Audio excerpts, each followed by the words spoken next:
Oh, okay, let me reformulate the prediction. I think you don't need to. I think we understand. I want to, before we run out of time, I know Rumpy did some work. Rump, you think that you have, you think you can show us that natural selection is not intentional with an S? Correct. Absolutely. Okay, lay it on us. I can't wait to see this. Oh dear, hopefully, yes, it could be embarrassing, but I believe I've got a, who knows. Okay, give it a try. Well, let me just, where's my...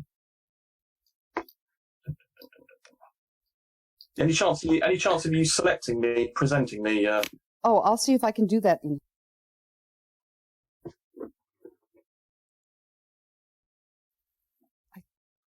I think I've done. I think I've done it. So that people can talk without losing. It's very annoying when people are showing a diagram and then disappears. Yeah, you're white referring to the diagram. No, but that's just for you personally. That's not good enough. If you just clicked on me, that's only for you. You need to present me. Well, I think for the recording, actually, just Helena highlighting you is enough. Really? I'm pretty sure that it's her view. Okay, so it's taken, yeah. The thing to both just remember that natural selection is a competition. That's all. And then you've got resources in this competition. So like a Formula One race or something, you've got a whole series of environments to do with whether your driver's good or whether your car's good, and all these millions of variables, the temperature, whether your tire's going to work, whether the particular track is suitable to. That's all natural selection is. It's just a competition, and we're just trying to draw general rules. Well, not necessarily. They become context sensitive. I know Alex wants to find some general rules, and I'm saying there are some contexts. So, for instance, on certain Formula One race, you know that if you've got tracks with long straights, that again the cars with the powerful engines are going to perform, and that's similar to saying, right, if we've got a cold polar environment, therefore all the lots of traits that we know that natural selection is going to bring about on the thing, like the conservation of blood, lots of blubber, lots of surface areas of formation. Natural selection is going to do all of that for you, and that's a general rule in that context where the context is being cold. Now, where you've got less selection pressure, like your giraffes and things, and whether the trees are tall. There's so many variables there, it's difficult to come up with the generals, and then they're very context sensitive. And as I said, with physics, that's also context sensitive. There are no universal rules to physics in effect, because if you go into a black hole, it all breaks down. And for instance, if you go down to the very small screws up as well, you have probabilistic quantum indeterminacy. Lots and lots of fundamental rules of physics just disappear in the quantum world. So it's all dependent on context. So this determination that or this attempt to invalidate natural selection because we can't find a universal rule is just bollocks. Anyway, and as I was saying before, there are some general rules you can come up with for natural selection to do with. I know Helena said that Fodor invalidated. I haven't seen this about sex ratios, prey-predator ratios, of behaviour of prey. We know that, for instance, if prey are susceptible to predators, that they're going to change their behaviour. So, for instance, there were some examples of this. There's a famous guppy example that Dawkins shows that they predicted that if they move these guppies from one place to the other where there were some predators which they weren't in their previous environment, they came back 2 years later, the guppies had changed appearance, and they predicted they couldn't, and they said it's more camouflage to the background. Those are the sorts of things that I think are general rules natural selection makes. But anyway, let's go to my diagram, which is to do with intentionality. This claim, because one of the claims... while you're switching over to the one about intentionality, I just want to say, yes, he does talk about that, and he does say that the sex ratios and predators and foraging and all of that are all good theories and valid theories and work really well. So he's not saying that all of that is correct. But they're general rules those are general rules of natural selection. So those are mathematical models, right? And so they're a priori, right? So Fodor has already commented on this in numerous places. He just says that those models, right, are independent of natural selection, the putative mechanism, which explains in virtue of what a trait moves to fixation. So that's all been addressed by Fodor in multiple places, right? Well, that's it. So you're saying that the general... Hold on, you're saying that the general rule of predator-prey ratios is not something we can call as part of natural selection. The point is that natural selection is not some kind of a priori mechanism. It's taken to be a hypothesis about what explains why certain traits move to fixation. So he doesn't deny the validity of a priori models. I mean... So... you cut out, Hold on, you see, I think you're losing you. Okay, well, while we've lost him, I'll carry on with my... These are some of the claims I've got down here that I was going to... things like he claims natural selection. Well, again, the trouble is, it seems to me that... yeah, okay, I'll have to take on board what Jack's claiming that it's... Right. So this is all irrelevant, right? He's acknowledged... They've cut out again. Displays knowledge. Cut out again. Yeah, we can't... I mean, Jack seems to be on some sort of... Unless it's me. Can you hear me, Helena? I can hear you. I think Jack might be on a bike. Yeah, okay, so it's... So, yeah. So Jack's got the problem. Perhaps we'll go, when he's got a better connection, we'll go through some of what he's... Because I don't understand why... I don't quite understand his argument about what his objection to natural... What is he trying to reduce it to? I'm not quite... I can't understand why natural... If we've got an a priori hypothesis, what moves to fixation, that still counts as a valid theory, doesn't it? It does count as a valid Anyway, theory. He's saying that it's not described by natural selection. Yeah, we can hear you. Can you hear me now? Fodor has very badly. No, can't hear it. Right, Wally's... Okay, I don't really... This is impossible. Right, I'm going to go ahead with this, and then perhaps Jack's situation will calm down or something. So I hit this system here was attempted to remove intentionality. You don't be arguing. I'm what he said about. I can't. I'm only getting every other word, Jack. We can't understand a word you're saying. When he comes back, he's going to explain how it is that those things can be. Am I audible now? Yes, you are. That's a bit better. Okay. Yeah. So Fodor has addressed the issue of a priori models, such as sex selection models, predator-prey models, optimal foraging models, and so on. He's addressed that in several places, right? He just says... Well, how about telling us what that explanation is? Well,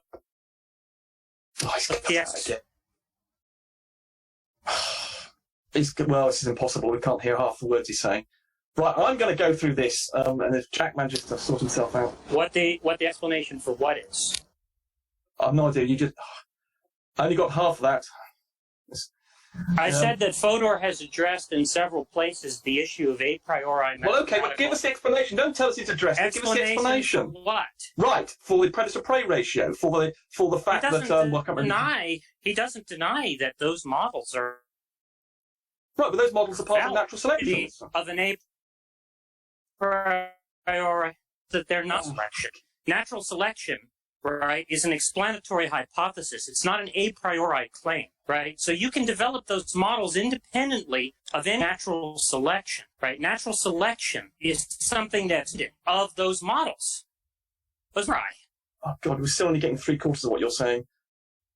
So what you're saying is that natural selection is not allowed to include, as part of its sort of, not allowed to include as part of natural selection. We're not allowed to call things like models of predator-prey ratio.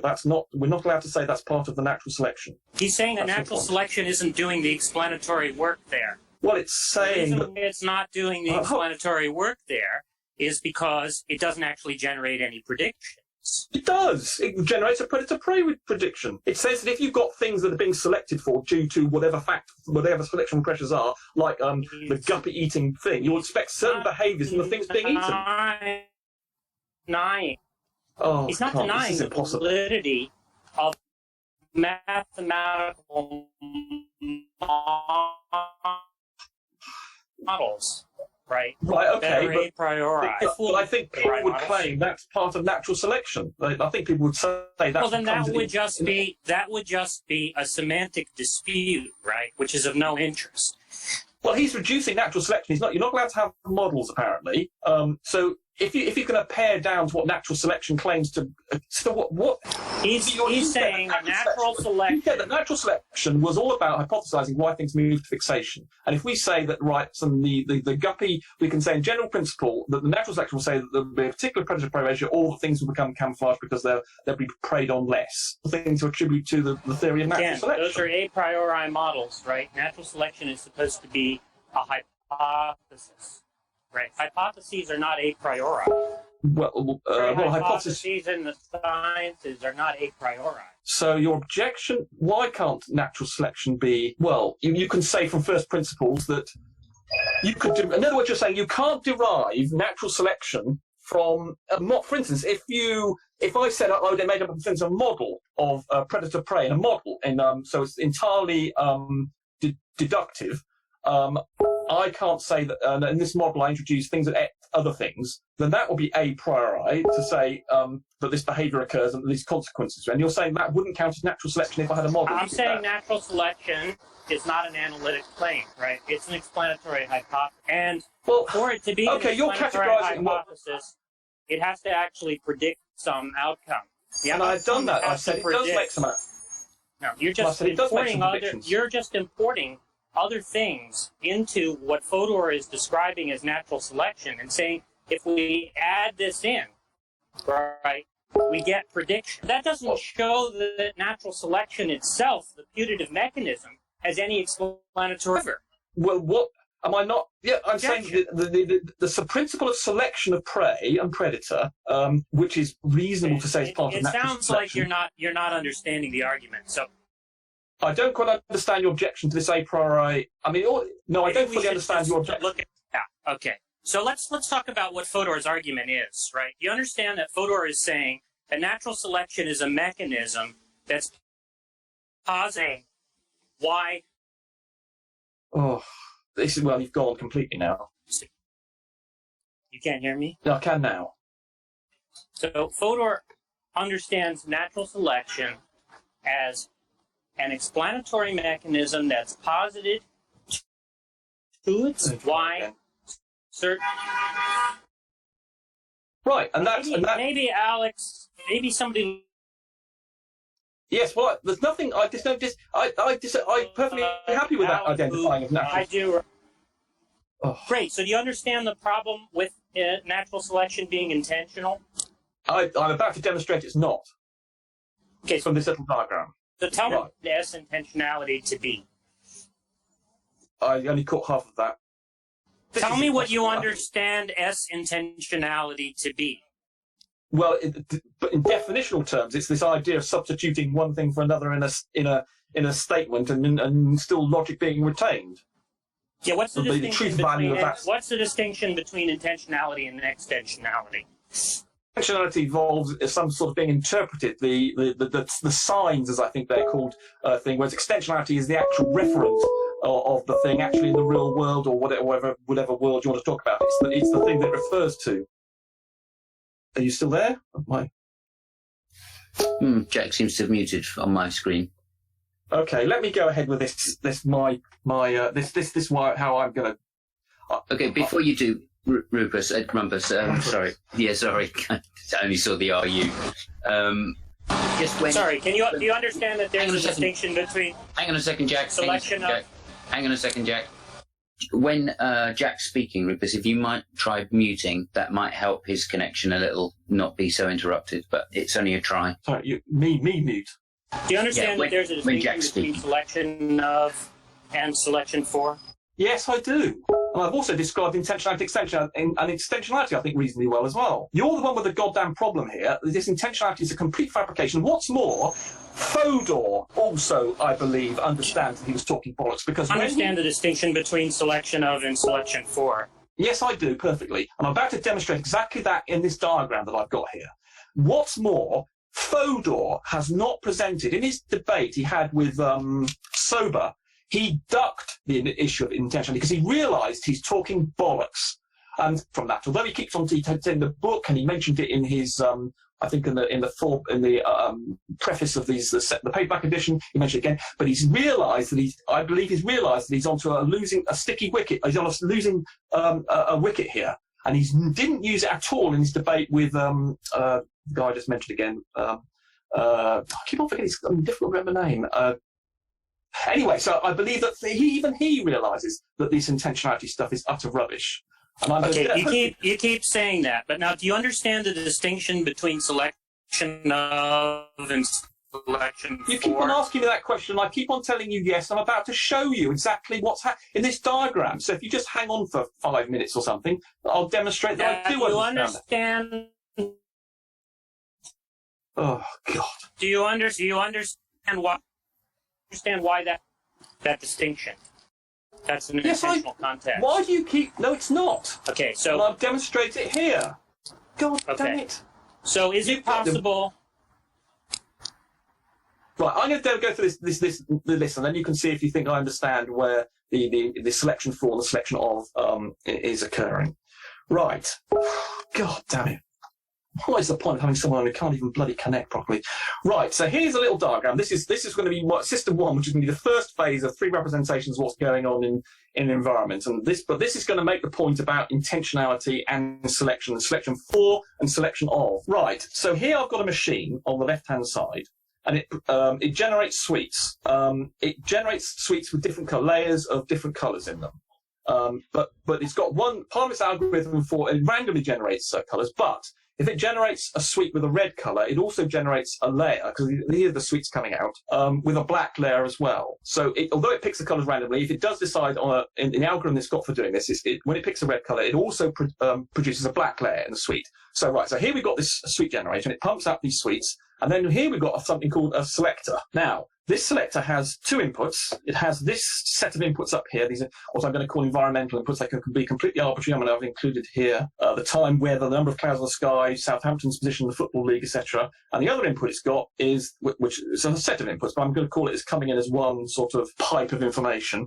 And here we have the suites coming in that it's going to select.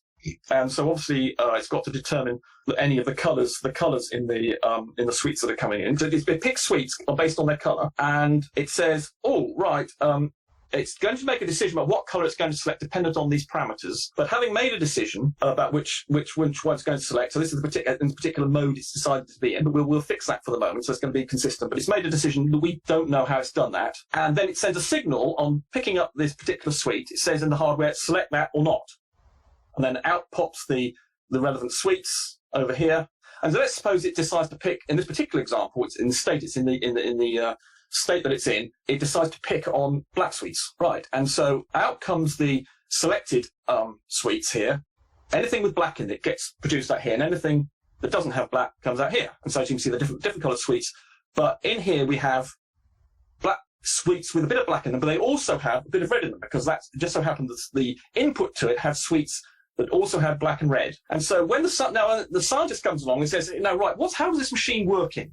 He's looking at this pot. He can see the suites going in, but he can't see anything in here. And but he can see the output of this machine, and it's producing output here of the suites without black, and here suites with black. And I can confirm this here. So you can see the red and black here in these suites. And these ones don't have red or black. And then he says, well, what is this machine doing? And then he decides to come up with some correlation. He gives the colours numbers, and he then says, right, okay, I'll do a bar chart of the 2 buckets that I can see, and he'll see that this on the left-hand side we've got the percentage of that colour that appears in so 70% of the suites have colour 5. So these are just colour numbers down here versus the percentage on the left-hand side of the suites and things. So 70% have colour 5 in sorry, I've actually got that one. Oh, sorry about that. That should be say. It doesn't matter too much the actual percentage. Okay, sorry. Yeah, okay. No, it's just what was important was I had the number there, the output one. So this was looking at output number 1, the bar chart there, and this is the one here looking at number 2. And you can see here that 100% of the suites in here have colour. With colour 4, which would be red, and they also have 100% of them have colour 8. Right. So here we have right. So he's saying, well, what's going on here?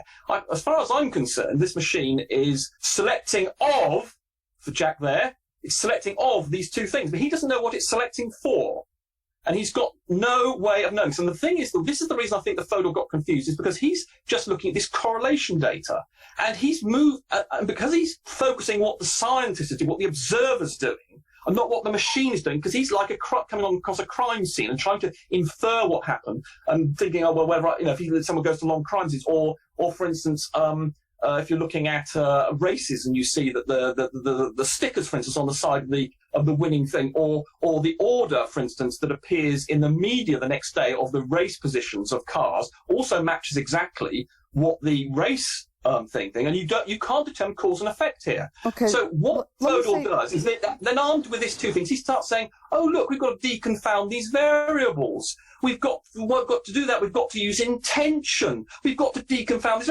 Bollocks, do you? No, All right. hold on. It doesn't hold on. sound like you're understanding. Yeah, that's not what he's do. saying. This is what He's Rumpus, saying that I've got this wait. correlation. Wait, listen.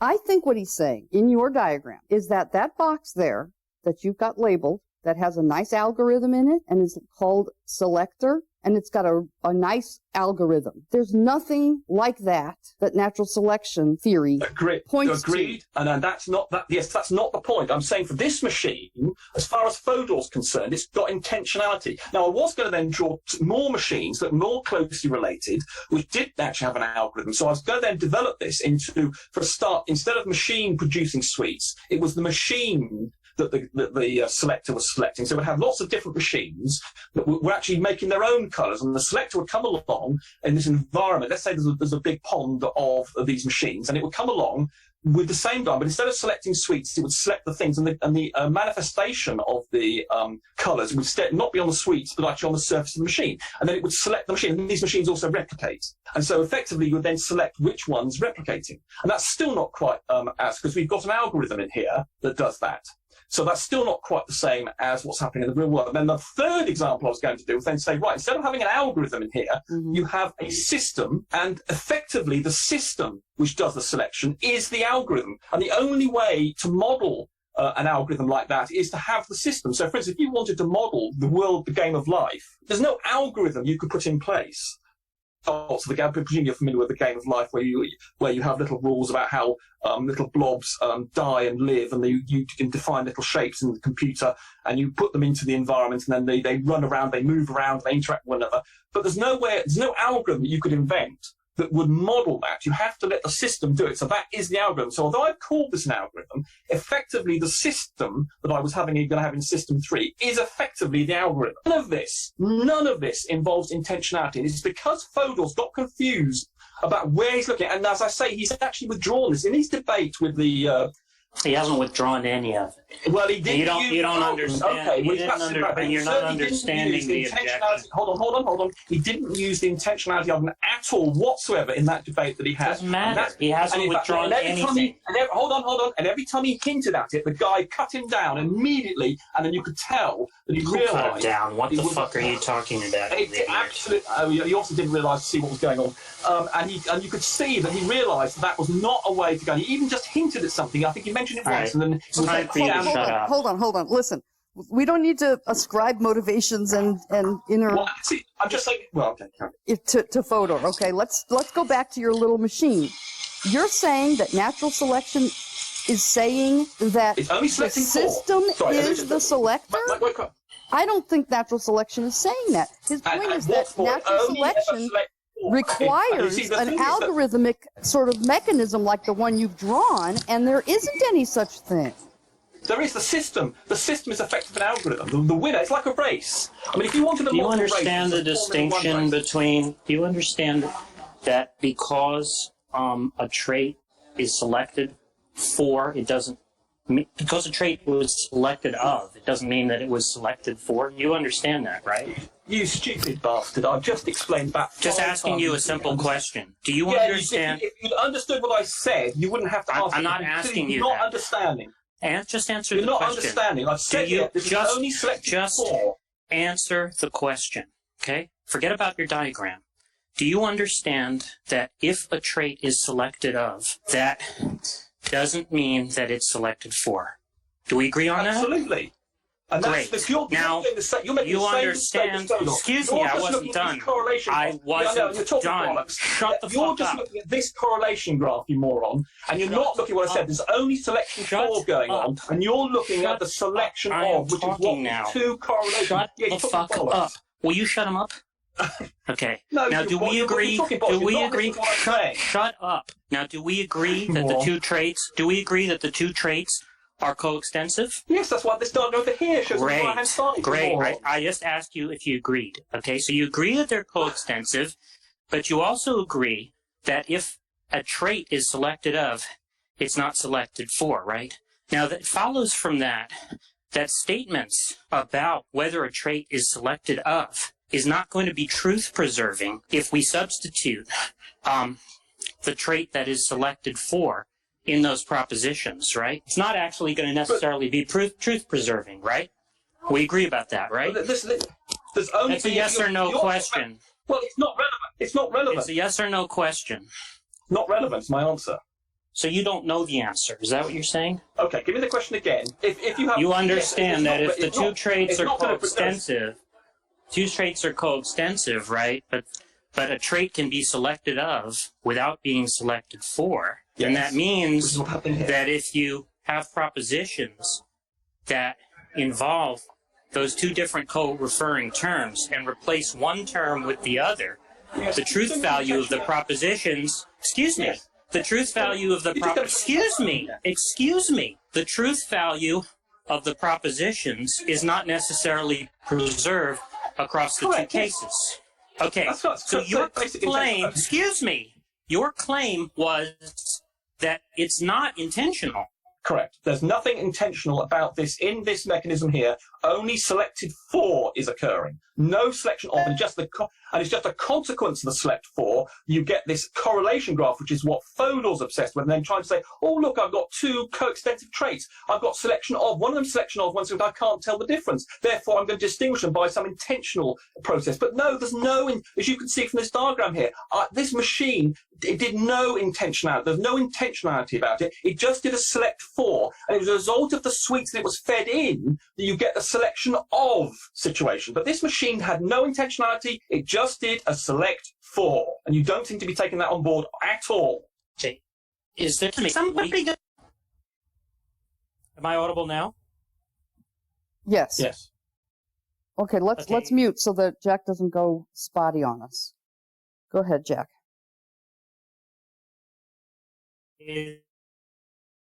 I can't believe it's having a problem with this. I demonstrate this diagram where the select for is happening and the consequences of it are a select of. But apparently this has gone above his head. I mean, it's ridiculous. My next door's dog could understand this just about. Even G-Man, I think, probably could manage it. I've actually shown the mechanism. The mechanism here, the select for operation and the consequences of it. Excuse me, is he in? We can't hear you, Jack. We can't hear you. We can't hear you, Jack. I think we're being spared some moronic gibberish, I think. Well, hold on now. Hold on. Okay. Now, can we have Rumpus not talk while I'm talking? We'll mute and you go ahead. Go ahead. Go ahead and explain. Okay. So Rumpus's claim was that natural selection has nothing to do with intentionality, with an S, right? Can you tell him to be quiet while I'm talking, please? Okay. Now, we agreed that intentionality refers to context in which substitution of co-referring terms is not necessarily truth-preserving across cases, right? But central to natural selection is a distinction in two coextensive traits can be selected of, and another trait, but yet not be selected for, right? Now, what that means is that if you substitute the co-referring terms that refer to those two different traits, right, the one that's selected for and the one that's selected of, it means that in all contexts, it's not necessarily preserving to substitute them, right? And that means that it's an intentional context. So what Rumpus said at the outset is just provably false. No, you're talking right? bollocks. Okay, so let's go through the steps one by one again. Can you see my mechanism? What do you dispute about mechanism? Can you see the consequences? Excuse me. Okay, you're not supposed to talk when I'm talking. So let's go through it once again. Excuse me. Let's go through it once again. Goddamn cheek. Is somebody going to prevent him from over-talking me?